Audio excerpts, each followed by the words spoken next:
गुरुर्ब्रह्मा गुरुर्विष्णु गुरुर्देवो महेश्वरः गुरुः साक्षात् परं ब्रह्म तस्मै श्री गुरवे नमः। राम रामानुजं सीतां भरतं भरतानुजं सुग्रीवं वायुसूनुं च प्रणमामि पुनः पुनः।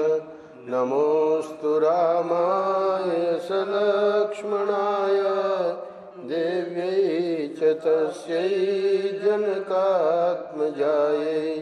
नमोऽस्तु रुद्रेन्द्रयमानिलेभ्यो नमोऽस्तु कमरुद्गणेभ्यः।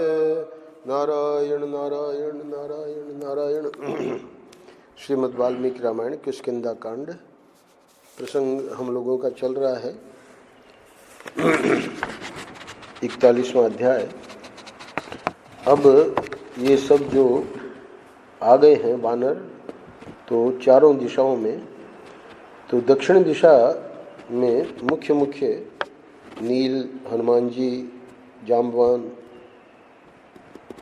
अंगद तो मुख्य थे ही, और दोनों सुखेण में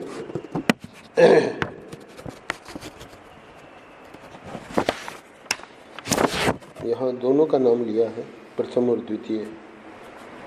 आगे के प्रसंग में आवेगा कि सुखेण के जो वाली के पिता ससुर थे उनको पश्चिम दिशा में भेजा है। तो इन सब बंदरों को, वानर सेना को सुग्रीव बता रहे हैं कि दक्षिण में तुम्हें कौन कौन से पर्वत, नदियाँ और जो स्थान हैं, द्वीप वगैरह। तो लंका द्वीप का वर्णन किया कि दक्षिण समुद्र के बीच में 26वां श्लोक, अंगार का नाम से प्रसिद्ध एक राक्षसी रहती है जो छाया पकड़कर ही प्राणियों को खींच लेती है और उन्हें खा जाती है। उस लंका द्वीप में जो संदिग्ध स्थान है, 25वें श्लोक में बताया था कि ये जो द्वीप है इसमें राक्षस राज रावण का जो हमारा वध्य है उसका निवास स्थान है। तो उसी लंका द्वीप के बारे में 27वें श्लोक में कह रहे हैं कि उस लंका द्वीप में जो संदिग्ध स्थान हैं उन सब में इस तरह खोज करके जब तुम उन्हें संदेह रहित समझ लो और तुम्हारे मन का संशय निकल जाए, तब तुम लंका द्वीप को भी लांघकर आगे बढ़ जाना। अर्थात अगर लंका में सीता को देख लिया तो फिर तो आगे बढ़ने की जरूरत नहीं है, फिर तो लौटना ही है। तो लंका से आगे क्या है दक्षिण में, उसका वर्णन भी किया जा रहा है। और अमित तेजस्वी महाराज श्री राम की पत्नी का तुम अन्वेषण करना। तो मुख्य अंगद हैं और बाकी सब हनुमान जी वगैरह, जाम्बवान, सबको बता रहे हैं सुग्रीव जी। लंका को लांघ कर आगे बढ़ने पर 100 योजन विस्तृत समुद्र में एक पुष्पितक नाम का पर्वत है। अच्छा, वो जो है सिद्धों और चारणों से सेवित है, यानी वहाँ सिद्ध और चारण रहते हैं। वह चंद्रमा और सूर्य के समान प्रकाशमान है तथा समुद्र के जल में गहराई तक घुसा हुआ है। वह अपने विस्तृत शिखरों से आकाश में रेखा खींचता हुआ सा सुशोभित होता है। उस पर्वत का एक स्वर्णमय शिखर है, शिखर बहुत सारे हैं पर उसमें एक शिखर स्वर्णमय है जिसका प्रतिदिन सूर्य देव सेवन करते हैं। उसी प्रकार इसका एक रजतमय श्वेत शिखर है जिसका चंद्रमा सेवन करते हैं और कृतज्ञ, नृशंस और नास्तिक पुरुष उस पर्वत शिखर को नहीं देख पाते हैं। इस समय कलयुग में एक ये भी कारण है कि ये सब जो हैं स्थान, इनका वो नहीं है ऐसा नहीं है, पर हम लोगों में वो योग्यता नहीं है कि उनको देख सके। तो उसी को कह रहे हैं, कृतज्ञ, निशंस और नास्तिक पुरुष उस पर्वत शिखर को नहीं देख पाते। तो इसका अर्थ है कि आस्तिक पुरुष जो हैं वो अपने ध्यान में इनको देख सकते हैं, क्योंकि योग दर्शन में पतंजलि जी ने बड़े विस्तार में वर्णन किया है कि जितना जो कुछ वर्णन है भागवत में और यहाँ पर भी शास्त्रों में पुराणों में, वो सब ध्यान में योगी लोग देखते हैं, पर ये जो नास्तिक नृशंस और कृतज्ञ हैं वो नहीं देख पाते। हे वानरों, तुम लोग मस्तक झुकाकर उस पर्वत को प्रणाम करना और वहाँ सब ओर सीता को ढूंढना। उस दुर्धर्ष पर्वत को लांघकर आगे बढ़ने पर सूर्यवान नामक पर्वत मिलेगा। वहाँ जाने का मार्ग बड़ा दुर्गम है और वह पुष्पितक से 14 योजन दूर है। सूर्यवान को लांघकर जब तुम लोग आगे जाओगे तब तुम्हें वैद्युत नामक पर्वत मिलेगा। वैद्युत की पर्वत की विशेषता बता रहे हैं कि वहाँ के वृक्ष संपूर्ण मनोवांछित फलों से युक्त और सभी ऋतुओं में मनोहर शोभा से संपन्न है। उनसे सुशोभित वैद्युत पर्वत पर उत्तम फलमूल खाकर और सेवन करने योग्य मधु पीकर तुम लोग आगे जाना। फिर अब आगे तो जाना ही नहीं है, पर ये तो अपना जो जो इसको पता है वो सब पूरा वर्णन कर रहा है। फिर कुंजर नामक पर्वत दिखाई देगा और उसमें सभी वानर तो समुद्र के उधर ही ठहर गए थे, एक हनुमान जी ही अकेले गए थे। तो फिर कुंजर नामक पर्वत दिखाई देगा जो नेत्रों और मन को भी अत्यंत प्रिय लगने वाला है। उसके ऊपर विश्वकर्मा का बनाया हुआ महर्षि अगस्त्य का एक सुंदर भवन है। कुंजर पर्वत पर बना हुआ अगस्त्य का वह दिव्य भवन स्वर्णमय तथा नाना प्रकार के रत्नों से विभूषित है। उसका विस्तार 1 योजन का और ऊंचाई 10 योजन की है। उसी पर्वत पर सर्पों की निवास भूता एक नगरी है जिसका नाम भोगवती है। यहाँ ब्रैकेट में दिया है कि भोगवती जो है वो तो पाताल में है, तो यह पाताल की भोगवती पुरी से भिन्न है जिसका वर्णन यहाँ किया जा रहा है। यह पुरी दुर्जय है, उसकी सड़कें बहुत बड़ी और विस्तृत हैं, वह सब ओर से सुरक्षित है। तीखी दाढ़ वाले महाविशैले भयंकर सर्प उसकी रक्षा करते हैं। उस भोगवती पुरी में महाभयंकर सर्पराज वासुकी निवास करते हैं। तो प्रश्न ये उठा कि वासुकी यहाँ भी और वहाँ पाताल में भी, तो उसको भी ब्रैकेट में समझाया है। ये यानी वासुकी योग शक्ति से अनेक रूप धारण करके दोनों भोगवती पुरियों में एक साथ रह सकते हैं। तुम्हें विशेष रूप से उस भोगवती पुरी में प्रवेश करके वहाँ सीता की खोज करनी चाहिए। उस पुरी में जो गुप्त एवं व्यवधान रहित स्थान हो उन सब में सीता का अन्वेषण करना चाहिए। उस प्रदेश को लांघकर आगे बढ़ने पर तुम्हें ऋषभ नामक महान पर्वत मिलेगा।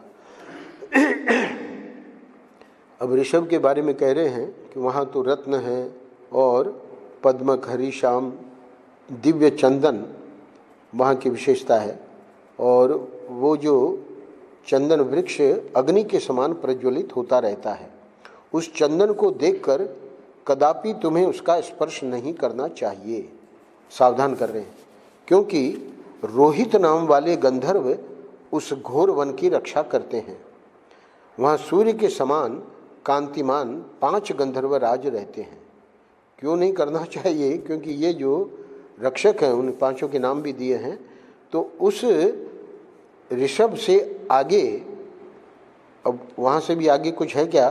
बोले कि वहाँ से आगे पृथ्वी की अंतिम सीमा पर सूर्य चंद्रमा तथा अग्नि के तुल्य तेजस्वी पुण्यकर्मा पुरुषों का निवास स्थान है। अतः वहाँ दुर्धर्ष स्वर्ग विजयी यानी स्वर्ग के अधिकारी पुरुष ही वास करते हैं। उससे आगे अत्यंत भयानक पितृलोक है। पृथ्वी का अंतिम सीमा तो यहाँ आ गई, अब आगे जो है वो पितृलोक है। वहाँ तुम लोगों को नहीं जाना चाहिए।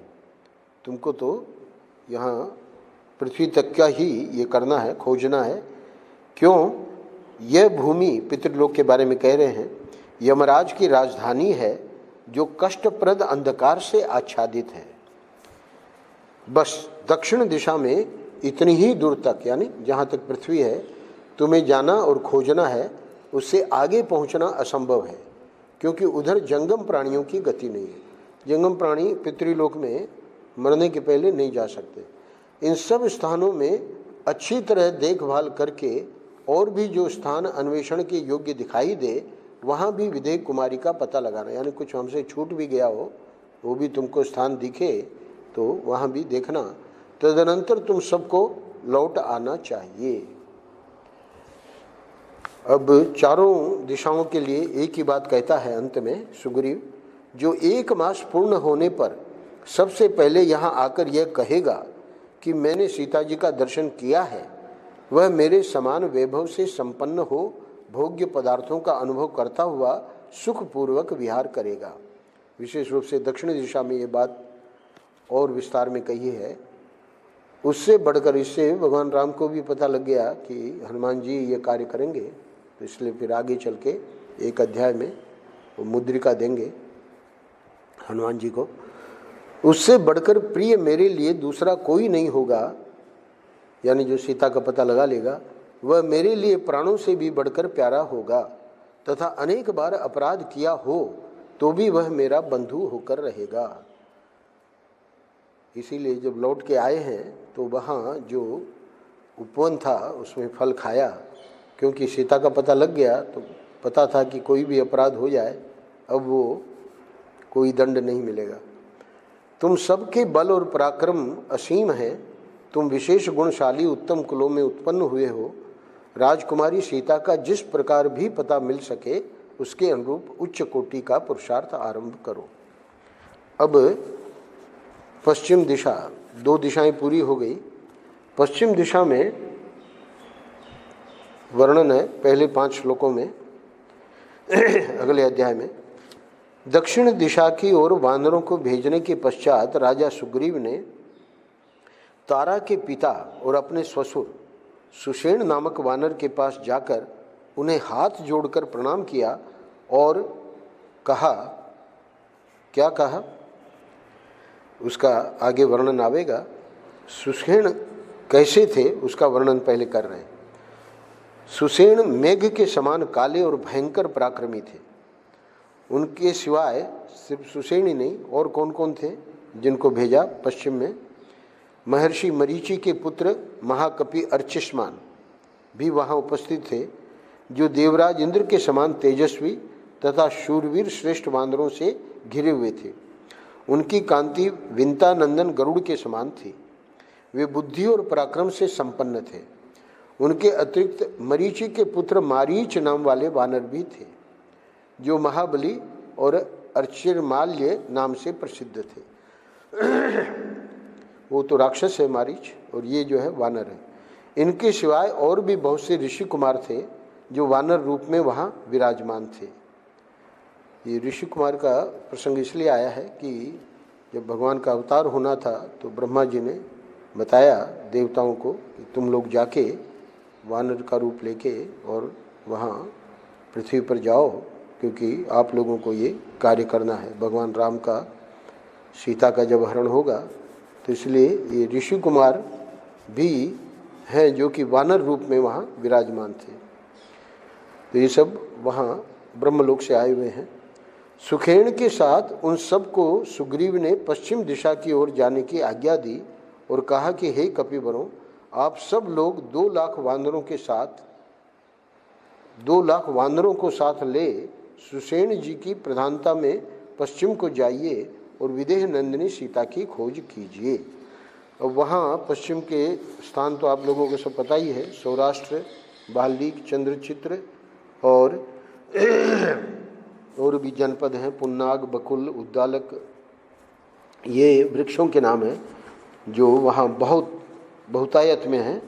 और केवड़े के वनों में भी सीता की खोज करना।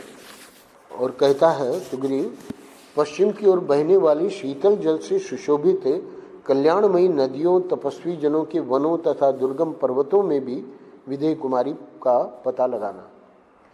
अच्छा, मरुभूमि है तो पश्चिम दिशा में प्राय मरुभूमि है, अत्यंत ऊंची और ठंडी शिलाएं हैं तथा पर्वतमालाओं से घिरे हुए बहुत से दुर्गम प्रदेश हैं, वहाँ भी खोज करना। और कह रहे हैं वहाँ फिर आगे समुद्र आवेगा, तो समुद्र का जो जल है वो तिमी नामक मत्स्यों तथा बड़े बड़े ग्राहों से भरा हुआ है। वहाँ सब और देखभाल करना। समुद्र के तट पर केवड़ों के कुंजों में, तमाल के काननों में तथा नारियल के वनों में तुम्हारे सैनिक वानर भली भांति विचरण करेंगे। वहाँ तुम लोग सीता को खोजना और रावण के निवास स्थान का पता लगाना। समुद्र तटवर्ती पर्वतों और वनों में भी उन्हें ढूंढना चाहिए। परम पूज्य महाराज श्री ने भागवत में जब पंचम स्कंद में इतना विस्तार में भूगोल का वर्णन किया है, यहाँ का विस्तार तो कुछ भी नहीं है, तो वहाँ प्रश्न उठाया है और उसका समाधान किया है कि ये विस्तार शास्त्रों में इसलिए दिखाया गया है कि भगवान जो हैं वो स्वयं इन सब स्थानों को धारण किए हुए हैं। तो भगवान की महिमा दिखाई जा रही है इन स्थानों का वर्णन करके। तो ये पूरे विस्तार में बता रहा है पश्चिम में और क्या क्या मिलेंगे। तो कह रहा है कि अवंती, तो अवंती क्या है? नीचे टिप्पणी में है कि यह अवंती पूर्व दिशा के मार्ग में बताई गई अवंती से भिन्न है, क्योंकि पूर्व दिशा में भी अवंती है, तो ये पश्चिम वाली अवंती अलग है। और सिंधु नद और समुद्र के संगम पर सोमगिरी नामक एक महान पर्वत है। अच्छा, उस पर्वत की क्या विशेषता है? इसके 100 शिखर हैं। वह पर्वत ऊंचे ऊंचे वृक्षों से भरा है। उसकी रमणीय चोटियों पर सिंह नामक पक्षी रहते हैं। अब ये बड़ी विचित्र बात है। वो पक्षी के बारे में सुग्रीव बता रहा है, वो जो सिंह नामक पक्षी हैं वो तिमी नाम वाले विशालकाय मत्स्यों, यानी समुद्र में जो बड़े बड़े मत्स्य होते हैं, और इतना ही नहीं, हाथियों को भी अपने घोंसलों में उठा लाते हैं। यानी वो सिंह नामक पक्षी कितना बड़ा होगा। सिंह नामक पक्षियों के उन घोंसलों में पहुंचकर उस पर्वत शिखर पर उपस्थित हुए जो हाथी हैं, वे उस पंखधारी सिंह से सम्मानित होने के कारण गर्व का अनुभव करते हैं। वो जो घोंसले में ले आता है हाथियों को और बड़े बड़े मत्स्यों को, तो वो लोग गर्व का अनुभव करते हैं और मन ही मन संतुष्ट होते हैं। इसीलिए मेघों की गर्जना के समान शब्द करते हुए उस पर्वत के जलपूर्ण विशाल शिखर पर चारों ओर विचरते रहते हैं। सोमगिरी का गगनचुंबी शिखर सुवर्णमय है। उसके ऊपर विचित्र वृक्ष शोभा पाते हैं और इच्छानुसार रूप धारण करने वाले वानरों को 2 लाख वानर जा रहे हैं। उसमें बहुत सारे वानर जो हैं वो इच्छा रूप, जैसे हनुमान जी ने मच्छर का रूप धारण कर लिया, तो वहाँ के सब स्थानों को शीघ्रतापूर्वक अच्छी तरह देख लें। वहाँ से आगे समुद्र के बीच में पारियात्र पर्वत का स्वर्णमय शिखर दिखाई देगा, जो 100 योजन विस्तृत है। उसका दर्शन दूसरों के लिए अत्यंत कठिन है। वहाँ जाकर भी तुम्हें सीता की खोज करना है। पारियात्र पर्वत के शिखर पर इच्छानुसार रूप धारण करने वाले भयंकर अग्नितुल्य तेजस्वी तथा वेगशाली 24 करोड़ गंधर्व निवास करते हैं। वे सब के सब अग्नि की ज्वाला के समान प्रकाशमान हैं और सब ओर से आकर उस पर्वत पर एकत्र हुए हैं। भयंकर पराक्रमी वानरों को चाहिए कि वे उन गंधर्वों के अधिक निकट न जाएं, उनका कोई अपराध न करें और उस पर्वत शिखर से कोई फल न लें। फल क्यों न लें? क्योंकि वे भयंकर बल विक्रम से संपन्न धैर्यवान महाबली वीर गंधर्व वहाँ के फल मूलों की रक्षा करते हैं। उन पर विजय पाना बहुत ही कठिन है। यानी झगड़ा मत कर लेना। वहाँ भी जानकी की खोज करनी चाहिए और उनका पता लगाने के लिए पूरा प्रयत्न करना चाहिए। प्राकृत वानर के स्वभाव का अनुसरण करने वाले तुम्हारी सेना के वीरों को उन गंधर्वों से कोई भय नहीं है। पारियात्र पर्वत के पास ही समुद्र में वज्र नाम से प्रसिद्ध एक बहुत ऊंचा पर्वत है, जो नाना प्रकार के वृक्षों और लताओं से व्याप्त दिखाई देता है। वह वज्रगिरी वैदूर्य मणि के समान नील वर्ण का है। वह कठोरता में वज्रमणि यानी हीरे के समान है। वह सुंदर पर्वत वहाँ 100 योजन के घेरे में प्रतिष्ठित है। उसकी लंबाई और चौड़ाई दोनों बराबर है। उस पर्वत पर बहुत सी गुफाएं हैं। उन सब में प्रयत्न पूर्वक सीता का अनुसंधान करना चाहिए। समुद्र के चतुर्थ भाग में चक्रवान नामक पर्वत है। वहीं विश्वकर्मा ने सहस्रार चक्र का निर्माण किया था।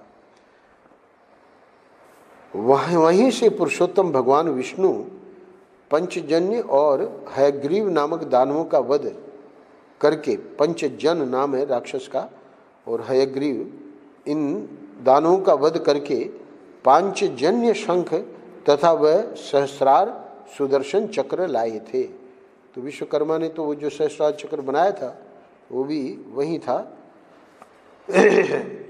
दूसरी कथा में भगवान शंकर जो हैं वो ये विष्णु को चक्र देते हैं। तो पुराणों में कल्प भेद से अनेक कथाएं हैं, यहाँ ये चक्र की उपलब्धि यहाँ होती है, ऐसा भी एक कल्प में कथा है। चक्रवान पर्वत के रमणीय शिखरों और विशाल गुफाओं में भी इधर उधर वैदेही सहित रावण का पता लगाना चाहिए। उससे आगे समुद्र की अगाध जल राशि में सुवर्णमय शिखरों वाला वराह नामक पर्वत है, जिसका विस्तार 64 योजन की दूरी में है। वहीं प्राग ज्योतिष नामक सुवर्णमय नगर है, जिसमें दुष्टात्मा नरक नामक दानव निवास करता है। इसके भी पुराणों में बहुत सारी कथाएं हैं नरक दानव की। उस पर्वत के रमणीय शिखरों पर तथा वहां की विशाल गुफाओं में सीता सहित रावण की तलाश करनी चाहिए। 33वें श्लोक में, जिसका भीतरी भाग स्वर्ण में दिखाई देता है, उस पर्वतराज वराह को लांग कर आगे बढ़ने पर एक ऐसा पर्वत मिलेगा जिसका सब कुछ सुवर्णमय है तथा जिसमें लगभग 10,000 झरने हैं। उसके चारों ओर हाथी, सुअर, सिंह, व्याघ्र सदा गर्जना करते हैं और अपनी ही गर्जना की प्रतिध्वनि के शब्द में घमंड में आकर पुनः दहाड़ने लगते हैं। उस पर्वत का नाम है मेघगिरी, जिस पर देवताओं ने हरित रंग के अश्व वाले श्रीमान इंद्र को राजा के पद पर अभिषिक्त किया था। देवराज इंद्र द्वारा सुरक्षित गिरिराज मेघ को लांघकर जब तुम आगे बढ़ोगे तब तुम्हें सोने के 60,000 पर्वत मिलेंगे, जो सब ओर से सूर्य के समान कांति से देदीप्यमान हो रहे हैं और सुंदर फूलों से भरे हुए स्वर्णमय वृक्षों से सुशोभित हैं। उनके मध्य भाग में पर्वतों का राजा गिरिश्रेष्ठ मेरु विराजमान है, जिसे पूर्व काल में सूर्य देव ने प्रसन्न होकर वर दिया था। मेरु पर्वत की बड़ी महिमा है। उन्होंने उस शैलराज से कहा था, सूर्यदेव ने क्या कहा कि जो दिन रात तुम्हारे आश्रय में रहेंगे वे मेरी कृपा से स्वर्णमय हो जाएंगे तथा देवता, दानव, गंधर्व जो भी तुम्हारे ऊपर निवास करेंगे वे स्वर्ण के समान कांतिमान और मेरे भक्त हो जाएंगे। विश्वे देव, वसु, मरुदगण तथा अन्य देवता सायंकाल में उत्तम पर्वत मेरु पर आकर सूर्य देव का उपस्थान करते हैं। उनके द्वारा भली भांति पूजित होकर भगवान सूर्य सब प्राणियों की आंखों से ओझल होकर अस्ताचल को चले जाते हैं। तो पश्चिम की ओर अस्त होते हैं। मेरु से अस्ताचल 10,000 योजन की दूरी पर है, किंतु सूर्य देव इतनी लंबी दूरी को आधे मुहूर्त में ही वहां पहुंच जाते हैं। उसके शिखर पर विश्वकर्मा का बनाया हुआ एक बहुत बड़ा दिव्य भवन है मेरु पर्वत पर, जो सूर्य के समान दीप्तिमान दिखाई देता है। वह अनेक प्रासादों से भरा हुआ है। नाना प्रकार के पक्षियों से व्याप्त विचित्र विचित्र वृक्ष उसकी शोभा बढ़ाते हैं। वह पाशधारी महात्मा वरुण का निवास स्थान है। वरुण देवता जो है हमेशा पास रखते हैं अपने पास, तो उनका निवास स्थान वहाँ वो जो भवन है, दिव्य भवन। मेरु और अस्ताचल के बीच एक स्वर्णमय ताड़ का वृक्ष है, जो बड़ा ही सुंदर और बहुत ही ऊंचा है। उसके 10 स्कंद यानी बड़ी शाखाएं हैं। उसके नीचे की वेदी बड़ी विचित्र है। इस तरह वह वृक्ष बड़ी शोभा पाता है। वहाँ के उन सभी दुर्गम स्थानों, सरोवरों और सरिताओं में इधर उधर सीता सहित रावण का अनुसंधान करना। मेरुगिरी पर धर्म के ज्ञाता महर्षि मेरु सावर्णी रहते हैं, जो अपनी तपस्या से ऊंची स्थिति को प्राप्त हुए हैं। वे प्रजापति के समान शक्तिशाली एवं विख्यात ऋषि हैं। मेरु सावर्णी का नाम पुराणों में बड़ा प्रसिद्ध है। सूर्य तुल्य तेजस्वी महर्षि मेरु सावर्णी के चरणों में पृथ्वी पर मस्तक टेक कर प्रणाम करने के अनंतर तुम लोग उनसे मिथिलेश कुमारी का समाचार पूछना। रात्रि के अंत में प्रातःकाल उदित हुए भगवान सूर्य जीव जगत के इन सभी स्थानों को अंधकार रहित एवं प्रकाश पूर्ण करके अंत में अस्ताचल को चले जाते हैं। पश्चिम दिशा में इतनी ही दूर तक वानर जा सकते हैं, उसके आगे न तो सूर्य का प्रकाश है और न किसी देश आदि की सीमा ही। अतः वहाँ से आगे की भूमि के विषय में मुझे कोई जानकारी नहीं है। अस्ताचल तक जाकर रावण के स्थान और सीता का पता लगाओ तथा 1 मास पूर्ण होते ही यहाँ लौट आओ। 1 महीने से अधिक न ठहरना, जो ठहरेगा उसे मेरे हाथ से प्राणदंड मिलेगा। तुम लोगों के साथ मेरे पूजनीय ससुर जी भी जाएंगे। तुम सब लोग इनकी आज्ञा के अधीन रहकर इनकी सभी बातें ध्यान से सुनना, क्योंकि ये महाबाहु महाबली सुषेण जी मेरे ससुर एवं गुरुजन हैं, अतः तुम्हारे लिए भी गुरु की भांति ही आदरणीय हैं। तुम सब लोग भी बड़े पराक्रमी तथा कर्तव्य के निर्णय में विश्वसनीय हो, तथापि इन्हें अपना प्रधान बनाकर तुम पश्चिम दिशा की देखभाल आरंभ करो। अमित तेजस्वी महाराज श्री राम की पत्नी का पता लग जाने पर हम कृतकृत्य हो जाएंगे, क्योंकि उन्होंने जो उपकार किया है उसका बदला इसी तरह चुक सकेगा। अतः इस कार्य के अनुकूल और भी जो कर्तव्य देश काल और प्रयोजन से संबंध रखता हो, उसका विचार करके आप लोग उसे भी करें। सुग्रीव की बातें अच्छी तरह सुनकर सुषेण आदि सब वानर उन वानर राज की अनुमति ले वरुण द्वारा सुरक्षित पश्चिम दिशा की ओर चल दिए। अब ये जो आखिरी है यानी उत्तर दिशा, तो सुग्रीव का उत्तर दिशा के स्थानों का परिचय देते हुए शतबली आदि वानरों को वहाँ भेजना, यह है शीर्षक। ये 43वां अध्याय प्रारंभ होता है। इस प्रकार अपने ससुर को पश्चिम दिशा की ओर जाने का संदेश दे सर्वज्ञ सर्व वानर शिरोमणि वानरेश्वर राजा सुग्रीव अपने हितैषी शतबली नामक वीर वानर से श्री रामचंद्र जी के हित की बात कहने लगे। शतबली को क्या कहते हैं? हे पराक्रमी वीर, तुम अपने ही समान 1 लाख वनवासी वानरों को जो यमराज के बेटे हैं साथ लेकर अपने समस्त मंत्रियों सहित उस उत्तर दिशा में प्रवेश करो जो हिमालय रूपी आभूषणों से विभूषित हैं, और वहाँ सब और यशस्विनी श्री राम पत्नी सीता का अन्वेषण करो। अपने मुख्य प्रयोजन को समझने वाले वीरों में हे श्रेष्ठ वानरों, यदि हम लोगों के द्वारा दशरथ नंदन भगवान श्री राम का ये प्रिय कार्य संपन्न हो जाए तो हम उनके उपकार के ऋण से मुक्त और कृतार्थ हो जाएंगे। महात्मा श्री रघुनाथ जी ने हम लोगों का प्रिय कार्य किया है, उसका यदि कुछ बदला दिया जा सके तो हमारा जीवन सफल हो जाए। जिसने, कहता है सुग्रीव, कि जिसने कोई उपकार न किया हो वह भी यदि किसी कार्य के लिए प्रार्थी यानी प्रार्थना लेकर आवे तो जो पुरुष उसके कार्य को सिद्ध कर देता है उसका जन्म भी सफल हो जाता है। फिर जिसने पहले के उपकारी के कार्य को सिद्ध किया हो उसके जीवन की सफलता के विषय में तो कहना ही क्या है। इसी विचार का आश्रय लेकर मेरा प्रिय और हित चाहने वाले तुम सब वानरों को ऐसा प्रयत्न करना चाहिए जिससे जनक नंदिनी सीता का पता लग जाए। शत्रुओं की नगरी पर विजय पाने वाले ये नरश्रेष्ठ श्री राम समस्त प्राणियों के लिए माननीय हैं। हम लोगों पर भी इनका बहुत प्रेम है। तुम सब लोग बुद्धि और पराक्रम के द्वारा इन अत्यंत दुर्गम प्रदेशों, पर्वतों और नदियों के तटों पर जाकर सीता की खोज करो। वहाँ उत्तर में क्या है? उत्तर में म्लेच्छ, पुलिंद, शूरसेन, प्रस्थल, भरत ब्रैकेट में दिया है, इंद्रप्रस्थ और हस्तिनापुर के आसपास के प्रांत, कुरु, दक्षिण कुरु, कुरुक्षेत्र के आसपास की भूमि, मद्र, काम्बोज, यवन, शकों के देशों एवं नगरों में भली भांति अनुसंधान करके दरद देश में और हिमालय पर्वत पर तुम लोग ढूंढना। वहाँ लोध्र और पद्मक की झाड़ियों में तथा देवदारू के जंगलों में वैदेही सहित रावण की खोज करना। फिर देवताओं और गंधर्वों से सेवित सोमाश्रम में होते हुए ऊंचे शिखर वाले काल नामक पर्वत पर जाना। उस पर्वत की शाखाभूत अन्य छोटे बड़े पर्वतों और उन सब की गुफाओं में पता लगाना, जिसके भीतर स्वर्ण की खान है।